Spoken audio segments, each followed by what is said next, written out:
Ebenezer Scrooge is a cold and miserly old man. He sees no value in the spirit of Christmas and keeps his distance from others, living a lonely life. On Christmas Eve, his nephew's warm greeting and a visit from charity workers only annoy him further. But that night, everything begins to change when the ghost of his long-dead business partner, Marley, suddenly appears. Marley was dead right from the start. There was absolutely no doubt about that. The churchman, the clerk, the undertaker, and the chief mourner all signed the burial record. Even Scrooge signed it. And when Scrooge signed something, it was trusted anywhere on change. Old Marley was as dead as a doornail. Now, mind you, I don't claim to know from my own knowledge why a doornail is considered especially dead. If I had to guess, I might think a coffin nail was even deader. Still, our ancestors decided on the doornail, and I won't argue with them, or the country might fall apart. So please allow me to repeat strongly that Marley was as dead as a doornail. Did Scrooge know Marley was dead? Of course he did. How could he not? They were business partners for who knows how many years. Scrooge was Marley's only executor, only administrator, only heir, only friend, and only mourner. And even though Marley's death made Scrooge sad, he still handled the funeral with excellent business sense and made a solid deal that very day. Talking about Marley's funeral brings me back to my main point. There is no question that Marley was dead. This must be fully clear, or the story I'm about to tell won't seem strange at all. If Hamlet's father hadn't clearly died before the play began, it would not be surprising to see him walking at night in the wind atop his castle. It would be no more odd than seeing any regular middle-aged man stroll around St. Paul's churchyard on a chilly night and startle his son. Scrooge never removed Marley's name from their business. There it stood, years later, over the warehouse door, Scrooge and Marley. The company was still known by both names. Newcomers sometimes called him Scrooge, sometimes Marley, but Scrooge answered to either. It made no difference to him. Oh, but Scrooge was a tough, stingy man. He squeezed, pinched, grasped, scraped, clutched, and hoarded. He was hard and sharp as flint, from which no warmth ever sparked. Secretive, closed off, and alone like an oyster. The coldness inside him froze his old features, pinched his sharp nose, shrank his cheeks, stiffened his walk, reddened his eyes, and made his lips thin and blue. It even showed in his scratchy voice. A frosty coating covered his head, eyebrows, and wiry chin. He always carried his own icy atmosphere, chilling his office in the hottest summer and refusing to warm it even at Christmas. Weather had little effect on Scrooge. No warmth could warm him, no winter weather could freeze him. No wind was harsher than he, no snow was more relentless, no rain was less willing to be begged. Bad weather couldn't touch him. Heavy rain, snow, hail, and sleet could only beat Scrooge in one way. They came down generously sometimes, while Scrooge never did. Nobody ever stopped him on the street with a happy smile and asked, "How are you, Scrooge? Will you visit soon?" No beggars asked him for money. No children asked him the time. No man or woman ever asked him for directions. Even blind men's dogs seemed to recognize him.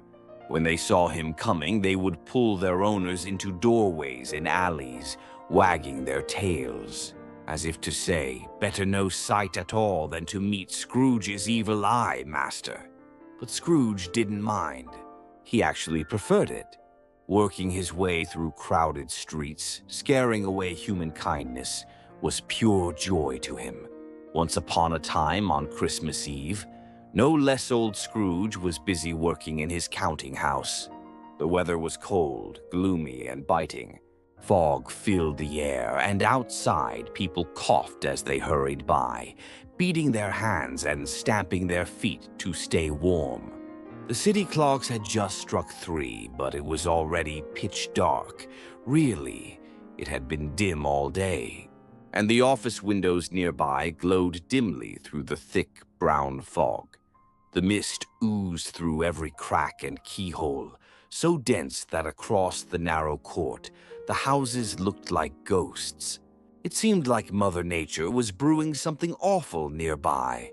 The door to Scrooge's office was open so he could watch his clerk, who sat beyond in a small, dismal cubicle like a tank, copying letters. Scrooge had a tiny fire, and the clerk's fire was even smaller, just one little coal. But he dared not add more because Scrooge kept the coal box in his own office. If the clerk dared to fetch more coal, Scrooge threatened to fire him. So the clerk wore a white scarf and tried to warm himself by the candle, but he wasn't very imaginative, so it didn't work. "A Merry Christmas, Uncle! God bless you!" cried a cheerful voice. It was Scrooge's nephew, who had come in so quickly that Scrooge hadn't noticed him approach. "Bah!" said Scrooge. "Humbug!" The nephew had walked briskly in the fog and frost and was now glowing with warmth. His face was rosy and handsome, his eyes sparkled, and his breath steamed in the cold air. "Christmas a humbug, Uncle," said the nephew. "Surely you don't mean that?" "I do," replied Scrooge. "Merry Christmas. What right have you to be merry? You're poor enough." "Come on," said the nephew happily. "What right have you to be grumpy? You're rich enough." Having no better reply ready, Scrooge just said, "Bah!" again, and "Humbug!" "Don't be angry, Uncle," said the nephew. "What else can I be," said Scrooge, "in a world full of fools like this? Merry Christmas. What's Christmas to you but a time to pay bills without money? A time to find yourself a year older and no richer? A time to settle your accounts and see every item ending in a loss? If I had my way," Scrooge said bitterly, "every fool who goes about with Merry Christmas on his lips should be boiled in his own pudding and buried with a stake of holly through his heart." "He should." "Uncle," begged the nephew. "Nephew," answered Scrooge firmly, "keep Christmas in your own way and let me keep it in mine." "Keep it," repeated the nephew. "But you don't keep it." "Let me leave it alone then," said Scrooge. "Much good it has ever done you." "I dare say," replied the nephew. "There are many things that have done me good without making me rich, and Christmas is one of them. I have always thought of Christmas as a good time, a kind, forgiving, generous, pleasant time. The only time in the year when people seem to open their hearts freely and think of others as if we are all traveling together to the grave, not as if we are all strangers. So even though Christmas has never put gold or silver in my pocket, I believe it has done me good and will continue to do me good, and I say, God bless Christmas." The clock inside the little cubicle clapped without meaning to. Realizing quickly that it was inappropriate, he poked the fire and put out the last weak spark forever. "Let me hear another peep from you," said Scrooge, "and you'll spend your Christmas looking for a new job. You're quite the speaker, sir," he added, turning to his nephew. "I wonder you haven't gone into Parliament." "Don't be upset, Uncle. Please come eat with us tomorrow." Scrooge said he would see Hemo. Yes, he said it completely. He meant he would see him under terrible circumstances first. "But why?" cried Scrooge's nephew. "Why? Why did you get married?" asked Scrooge. "Because I fell in love." "Because you fell in love?" growled Scrooge, as if it was the only thing more foolish than celebrating Christmas. "Good afternoon." "But Uncle, you never came to visit me before I got married. Why use that as a reason to stay away now?" "Good afternoon," repeated Scrooge. "I want nothing from you, I ask nothing of you. Why can't we be friends?" "Good afternoon," said Scrooge again. "I'm sorry with all my heart that you're so stubborn. We've never had a fight that I was part of. Still, I tried. out of respect for Christmas, and I'll keep my Christmas spirit no matter what. So, Merry Christmas, Uncle." "Good afternoon," said Scrooge, "and a Happy New Year." "Good afternoon," said Scrooge again. The nephew left without a single angry word. At the outer door, he stopped to wish the clerk a Merry Christmas. Though cold, the clerk was much warmer than Scrooge, and returned the greeting kindly. "There's another madman," muttered Scrooge, who heard him. "My clerk, earning 15 shillings a week with a wife and kids, talking about a Merry Christmas. I must be going mad too." While letting Scrooge's nephew out, the clerk had admitted 2 other visitors. They were large, kind-looking gentlemen who now stood inside Scrooge's office, holding books and papers. They bowed respectfully. "This is Scrooge and Marley's, I believe?" asked one gentleman, checking his list. "Am I speaking to Mr. Scrooge or Mr. Marley?" "Mr. Marley has been dead these 7 years," Scrooge replied. "He died 7 years ago tonight. We have no doubt that his generosity is carried on by his surviving partner," said the gentleman, showing his documents. And it truly was, for they had been similar in spirit. At the mention of generosity, however, Scrooge frowned, shook his head, and handed the papers back. "At this festive time of year, Mr. Scrooge," the man continued, picking up a pen, "it's even more important to provide for the poor and needy who suffer badly now. Thousands lack basic necessities. Hundreds of thousands lack basic comfort, sir." "Aren't there prisons?" asked Scrooge. "Plenty of prisons," replied the man, putting the pen down again. "And the union workhouses?" demanded Scrooge. "They're still running." "They are, sadly," said the gentleman. "I wish I could say they weren't."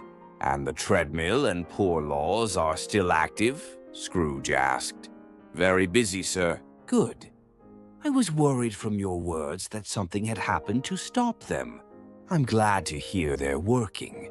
But you see," said the gentleman, "those institutions don't provide much joy or comfort to the poor.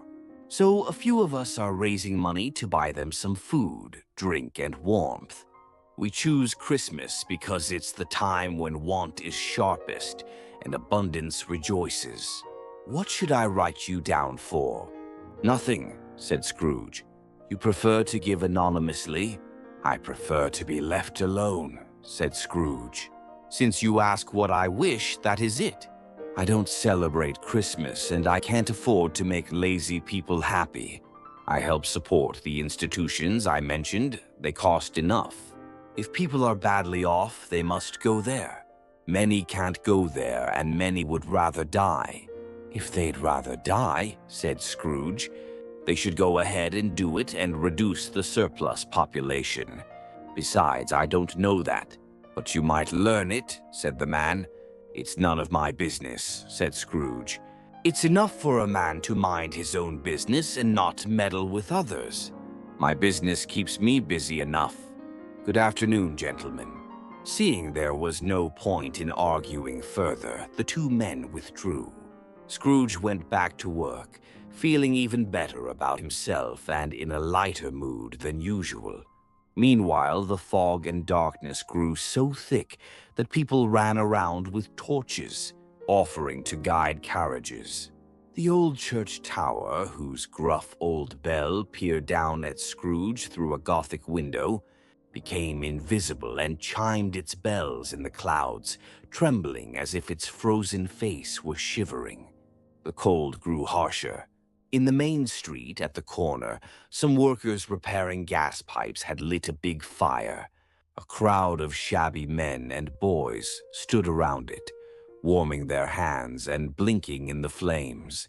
The water from the hydrant froze instantly, turning into hard, ugly ice.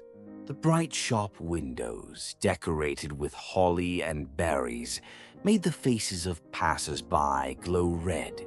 The poulterers' and grocers' shops looked like magical displays, so lively it was hard to believe money mattered. The Lord Mayor, from his mighty mansion house, ordered his 50 cooks and butlers to prepare Christmas properly.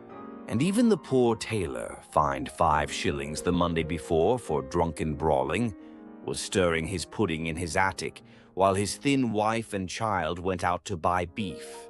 The weather grew even foggier and colder, piercing cold that seemed to bite right through skin.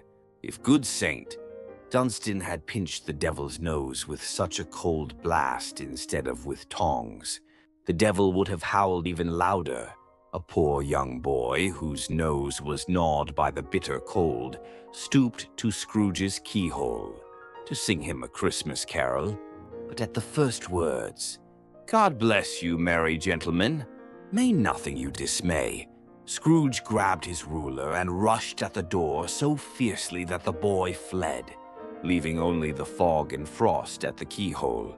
Finally, it was time to close the office.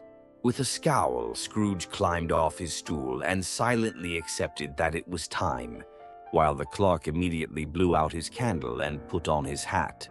"You'll want the whole day off tomorrow, I suppose," said Scrooge. "If that's all right, sir." "It's not all right," said Scrooge, "and it's not fair. If I docked your pay half a crown, you'd think you were treated badly, wouldn't you?" The clerk gave a weak smile. "And yet," said Scrooge, "you don't think I'm wronged when I pay you a day's wage for no work." The clerk gently pointed out that it was only once a year, a poor excuse for picking a man's pocket every 25th of December, said Scrooge, buttoning his coat up to his chin. "But I suppose you must have the whole day. Be here earlier the next morning." The clerk promised he would, and Scrooge left with a grumble. The office closed in a flash, and the clerk, his long white scarf dangling below his waist — he didn't own a coat — slid down a stretch of Cornhill where a group of boys were playing 20 times to celebrate Christmas Eve. Then he ran home to Camden Town as fast as he could, excited to play blind man's buff. Scrooge ate his sad dinner alone at his usual lonely tavern. After reading all the newspapers and passing the rest of the evening by checking his banker's book, he headed home. He lived in a set of rooms that had once belonged to Marley, his dead partner. The place was part of a dark, heavy building tucked away in a yard. It seemed so out of place you might imagine it had gotten stuck there when it was young and playing hide and seek, and never found its way out again. Now it was old and gloomy, nobody lived there but Scrooge, and the other rooms were rented out as offices. The yard was so dark that even Scrooge, who knew every stone, had to feel his way along. Fog and frost clung so heavily around the black old doorway that it looked as if the spirit of the weather sat in mourning on the steps. "Thank you for spending this quiet moment with us. May peace and rest follow you tonight and always.